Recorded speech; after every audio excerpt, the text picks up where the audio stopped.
प्रिय छात्र छात्राओं, पिछले वीडियो में मैंने आपको बहुत कुछ समझाया है और बताया है। हिंदी गद्य का इतिहास, हिंदी गद्य में 2 चैप्टर ही मैंने बताए हैं आपको, मित्रता और ममता।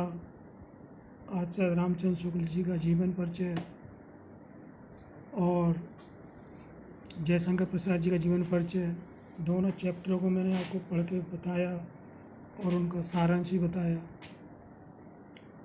इसके अलावा मैंने आपको हिंदी पद्य साहित्य का इतिहास भी बताया है। उसमें आपको काव्य से संबंधित खंड काव्य, महाकाव्य और कालों के बारे में मैंने आपको बताया। आदिकाल, भक्तिकाल, रीतिकाल, आधुनिक काल।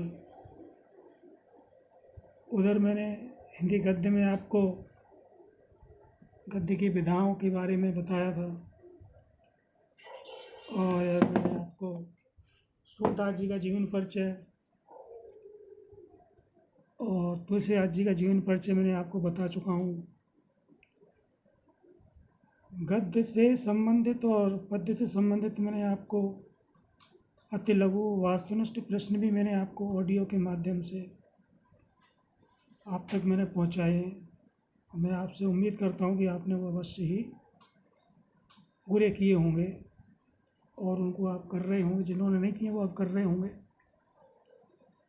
जितना ही मैं आपको बताता जा रहा हूँ, सारा काम अपनी कॉपियों पे, नोटबुक पे तैयार करते रहें। जब भी आपका स्कूल खुलेगा ये सारी चीज़ें, सारे टॉपिक चेक किए जाएंगे आप लोगों के। आज मैं आपको हिंदी व्याकरण एवं शब्द रचना के बारे में कुछ जानकारी देना चाहता हूँ। इस पर मैं आपसे चर्चा करना चाहता हूँ।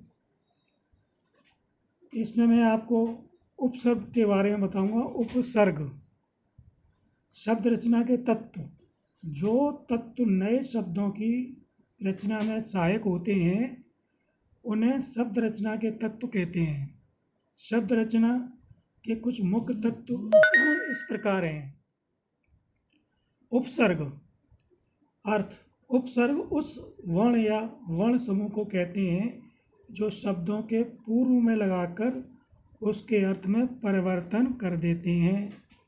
इनका स्वतंत्र प्रयोग नहीं होता है।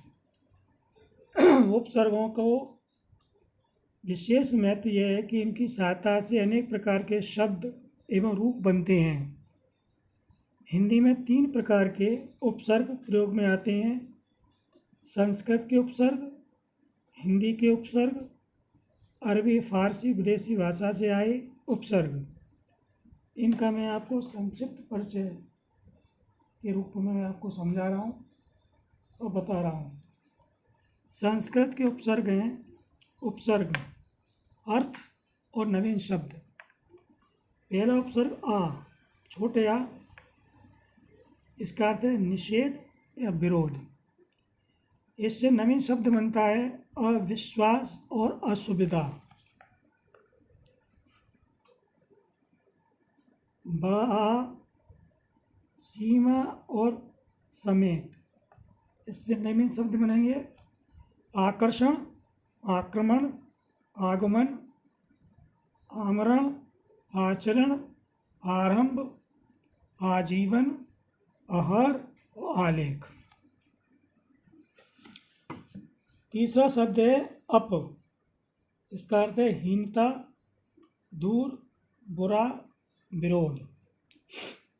इसका मतलब है नवीन शब्द बनेगा अपमान, अपकार, अपवाद, अपराध, अपशब्द, अपयश, अपकीर्ति, अपमानित, अपहरण, अपव्यय, अपकर्ष।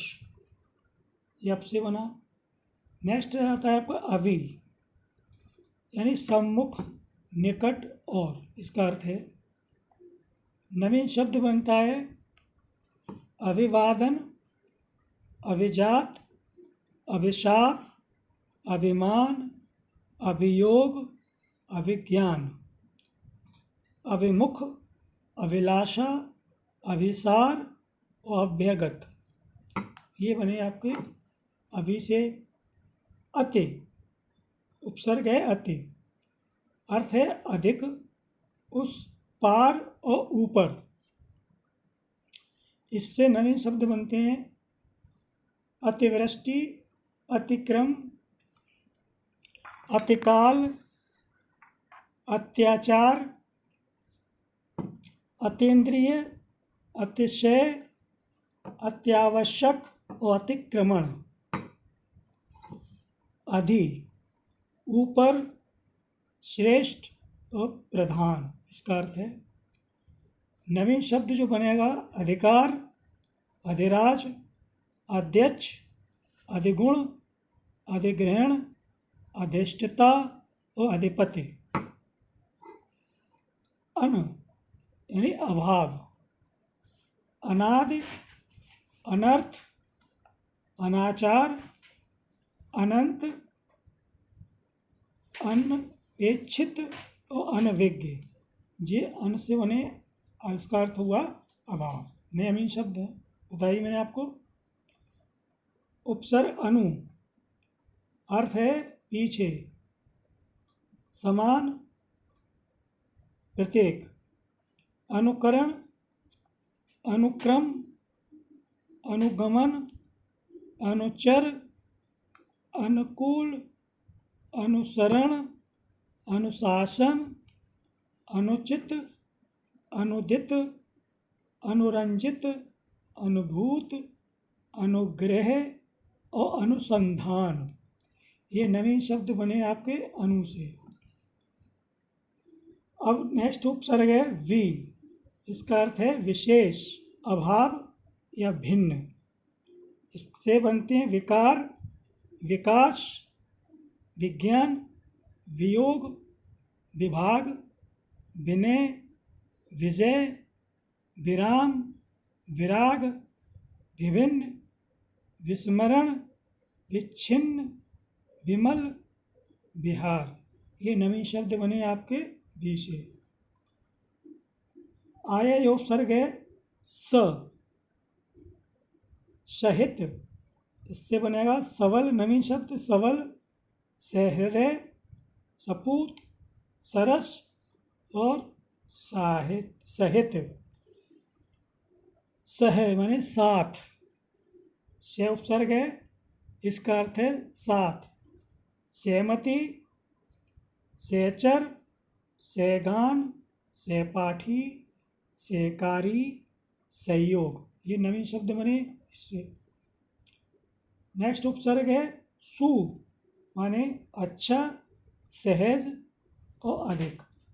सुकर्म, सुलभ, सुगम, सुकवि, सुभाषित, सुशिक्षित, सुमार्ग, सुडोल। नेक्स्ट उपसर्ग है आपका उप, यानी निकट, समान।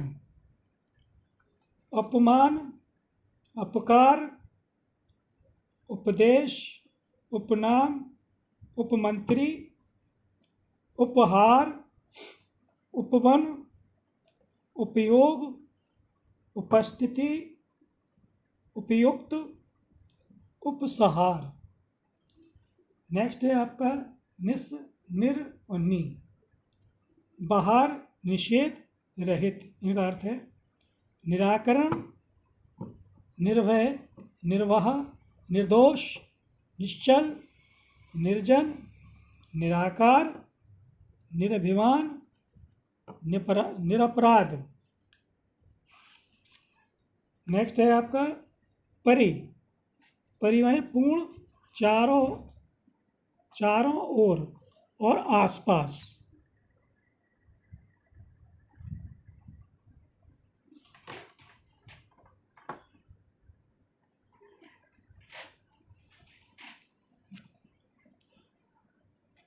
परि, इससे बनेगा परताप, परिजन, परिपूर्ण, परिगणित, परिचय, परिणाम, परिधान, परिक्रमा, परिग्रह, परिवेष्टित, परिकल्पना, पर्यावरण, परिणाम, परिवर्तन, परिवहन, परिकोश, परिभाषा। ये परे से आपके बने उपसर्ग पर से नवीन शब्द। अब हम हिंदी के उपसर्ग। हिंदी के उपसर्ग संस्कृत के उपसर्गों के अपभ्रंश हैं। इनका प्रयोग तद्भव शब्दों के पूर्व होता है। उपसर्ग अ, अभाव। नवीन शब्द बनेगा अमोल, अचेत, अजान, अथाह और अगाध। बड़ा से उपसर्ग है, अर्थ है सीमा, सहित और। आकार, आजीवन, आवास, आवास और आभास। अनमने निषेध, अनजान, अनमोल, अनवन, अनमेल, अनपढ़, अनगिनत, अनभिज्ञ, अनासक्त और अनायास। ये नवीन शब्द बने अन्न से। इसका अर्थ है निषेध। नया उपसर्ग है अधि। अधि माने ऊपर और श्रेष्ठ। अधिनायक, अधिराज, अधिकार और अधिभार। ये अधि से बने उपसर्ग अधि है, अर्थ है ऊपर और श्रेष्ठ। नवीन शब्द है। उपसर्ग अभि, पूर्ण, अधिक और पास। अभिमान, नवीन शब्द अभिशाप और अभिधारण। अध, आधा, अर्थ है आधा। अधपका, अधमरा, अधजला, अधखिला और अधकचरा। कु माने उपसर्ग है कु, अर्थ हुआ बुरा और हीन। कुमाता, नवीन शब्द बनेगा कुमार्ग, कुपुत्र, कुचला, कुमित, कुपात्र और कुसंगति। नेक्स्ट है आपका उपसर्ग सह यानी साथ। सहपाठी, नवीन शब्द है सहयोग, सहचर, सहगान, सहकारी, सहयोगी, सहचारी, सहधर्मी, सहकर्मी और सहमति। अनु माने पीछे। ये उपसर्ग है अनु, अर्थ इसका पीछे। अनुभव, अनुभाव और अनुभव और अनुकूलन। नेक्स्ट है आपका अप। ये उपसर्ग है अप, अर्थ है हीनता, लघुता और बुरा। अपकीर्ति, नवीन शब्द है अपहरण, अपराध, अपहिज, अपकार, अपशब्द। नेक्स्ट है आपका उपसर्ग है उप। इसका मतलब समीप और बास। इसका अर्थ है समीप और बास। उपमान, उपमंत्री, उपवन, अपकार, उपहार, उपयोग, आपेक्षित। ये नवीन शब्द बने। नेक्स्ट है आपका परे। उपसर्ग है परे, चारों ओर यानी पूर्ण। इससे आपके नवीन शब्द बनेंगे परिवार, परिजन। ये अब नेक्स्ट आता है आपका उर्दू के उपसर्ग। उपसर्ग उर्दू के देखिए, उपसर्ग है कम। कम का अर्थ है हीन अर्थ में। कम सिन, कम अकल, कम वक्त। ये नवीन शब्द बनते हैं। इसी आगे उपसर्ग है खुश, अच्छा, अर्थ है अच्छा। खुशबू, खुश किस्मत, खुश मिजाज, खुशहाल। नेक्स्ट उपसर्ग है उर्दू का ना, अभाव और कम। नामर्द, नासमझ, नालायक, नादान, नापसंद। नेक्स्ट उर्दू का है उपसर्ग वे, बुरा, बदनाम, बदकिस्मत, बदबू, बदहत्तर।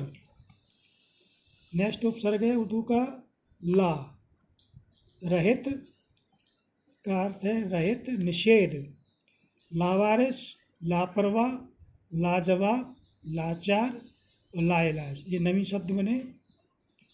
इसके आगे है आपका हल, उर्दू का उपसर्ग है हल, इसका अर्थ है प्रत्येक। नवीन शब्द बनेंगे हर चूड़ामणि, हरजाना, हरताल, हर तेज, हर बल्लभ, हर श्रृंगार और हर नर्तक। तो बच्चों, मैंने आज आपको हिंदी के व्याकरण में आपको उपसर्ग के बारे में आपको बताया और तीनों तरह के उपसर्ग मैंने आपको बताए हैं, संस्कृत के उपसर्ग, हिंदी के उपसर्ग और उर्दू के उपसर्ग।